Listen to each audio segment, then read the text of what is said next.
예, 국민의힘 이야기로 가보겠습니다. 김문수 전 대선 후보 서초동에서 모습이 포착됐는데 하필 그 앞에서 윤석열 전 대통령을 지지하는 집회가 열리고 있었습니다. 그래서 집회에 온 거 아니야? 라는 여러 가지 의혹들이 제기되는데 김문수 전 후보 측은 아니다라고 선을 그었습니다. 자, 김문수 전 후보, 윤석열 전 대통령과 참 선을 그었다가 또 긋지 않았다가 말들이 많았었죠. 과거로 한번 돌아가 보시죠. 대통령께서 탈당을 하느냐 안 하느냐 하는 것은 본인의 뜻입니다. 자기가 뽑은 대통령을 탈당시키는 방식, 이런 것을 가지고 책임이 면책될 수도 없고 또 그렇게 하는 것은 도리도 아니라고 생각합니다. 그 윤석열 대통령께서는 이미 우리 당도 아니고 이미 탈당을 하셨습니다. 제가 논할 문제가 아니라고 생각합니다. 예, 김직 전 대변인. 서초역 7번 출구를 올라오고 있는 김문수 전 후보 옆으로 태극기 성조기를 든 윤석열 전 대통령 지지자들이 보입니다. 저건 우연하게 올라갔다. 우연하게 서초동에 내려서 서초역에 내려서 버스를 갈아타고 병원에 가는 길이었다라고 해명을 했는데 어떻게 해명을 들으셨어요? 해명대로 우연이겠죠. 근데 우연인 듯 우연 아닌 듯처럼 보이기 때문에 문제가 이제 되고 논란이 되는 거 아니겠습니까?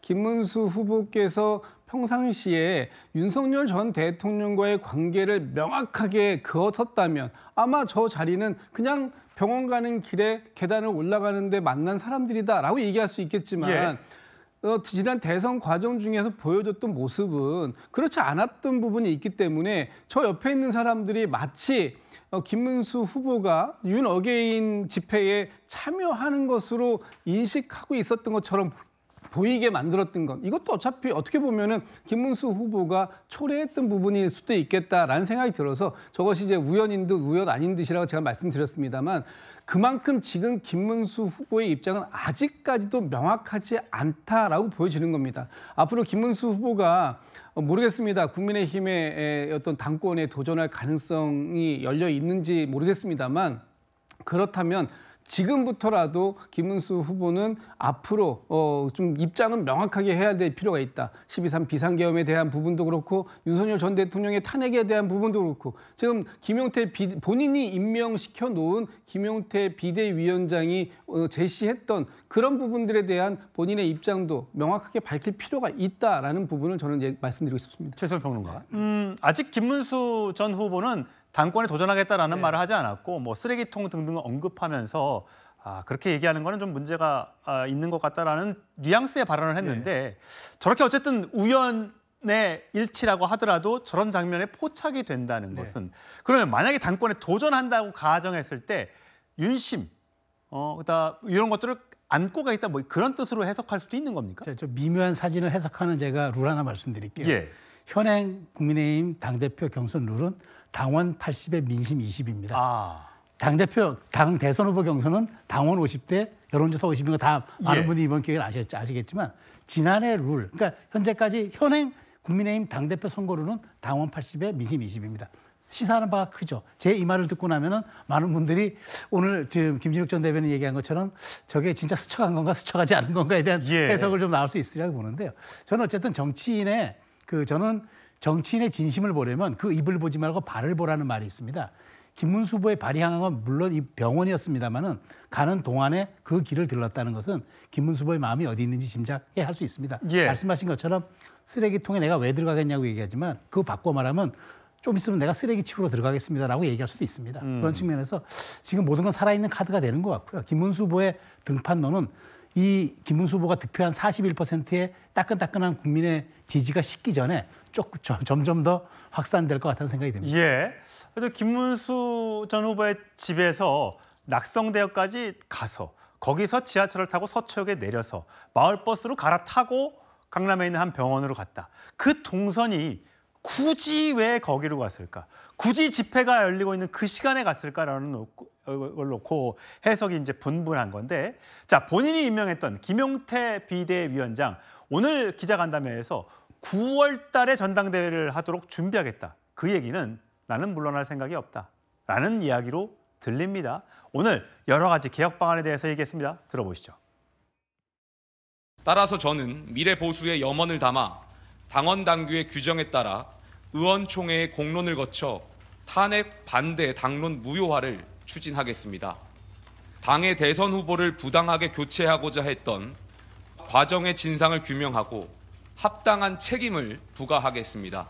이러한 후보 교체 파동은 대선 국면에서 당원과 지지층에게 큰 충격을 안겨주었기 때문에 비대위원장으로서 당무감사권을 발동해 이 사건의 진상을 철저하게 규명하겠습니다. 예, 대선 후보 교체 과정 굉장히 논란이 많았었습니다. 그렇기 때문에 그 과정을 들여다보겠다, 당무감사를 하겠다. 도대체 누가 갑자기 한덕수 후보를 끌고 들어왔느냐, 뭐 이런 것 같아요. 거기에 대해서 지금 권영세 쌍권이라고 불렸던 전 비대위원장은 단일화 과정 진상규명 환영하나 부당이라는 규정은 잘못된 표현이다. 단일화 적법성 법원도 인정했었다라고 얘기하고 있습니다. 지금 전현직 비대위원장이 충돌처럼 비춰지고 있는데 선거도 졌는데 지금 당 내용이 심상치가 않은 것 같은데 어떻게 보세요? 네, 보이기에는 전현직 비대위원장의 어떤 갈등 구도가 표출된 거라고 아마 보실 수도 있겠습니다만은 지금 권영세 전 비대위원장의 저 표현 부당하다라고 벌써 얘기를 하면은 이미 규정이 된다. 예. 5월 10일 밤에 새벽 3시에 이 이른바 후보 교체 이것은 이미 당원들의 어떤 그 집단지성으로 부결이 된 거 아니겠습니까? 그런데 그게 이번 대선에도 상당히 영향을 미칠 정도로 당원뿐만 아니라 중도에 계신 분들이 저거는 있을 수가 없는 일이다라고 지금까지도 생각을 하시기 때문에 바로 김용태 비대위원장이 그것을 진상을 규명을 하겠다. 그래서 진상을 철저하게 규명을 한 후에 잘못된 판단이거나 잘못된 집행 이거에 대해서는 엄정한 그 처벌 뉘앙스가 처벌이라는 얘기는 안 했습니다만은 거기에 상응하는 그런 조치를 취하겠다 이런 얘기를 했습니다. 그렇게 되면은 지금 그 바로 직전에 권영세, 권성동 두 이른바 쌍권 체제의 그 두 분들이 이제 저거를 주도를 한 거 아니냐라고 많은 분들이 생각을 한 건데 그 권영세 비대위원장이 초기에 이 방향을 다시 재정비를 한 것입니다. 벌써 초기에 부당한 단일화 규정 이렇게 하지 말아라. 진상 규명을 지금 하려고 하는데 부당한 단일화 과정이라고 하면 그게 제대로 된 것이냐.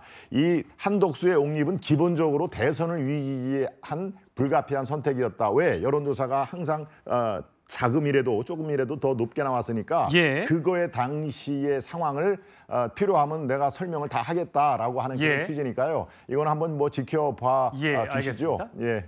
하필이면 새벽에 후보 교체 작업이 있으면서 많은 국민들이 놀랐고 국민의힘 당원들도 놀랐을 겁니다. 결국은 투표 과정에서 결국 뒤집어졌었는데 이 부분 분명히 잘잘못을 따져 봐야 할 것 같습니다.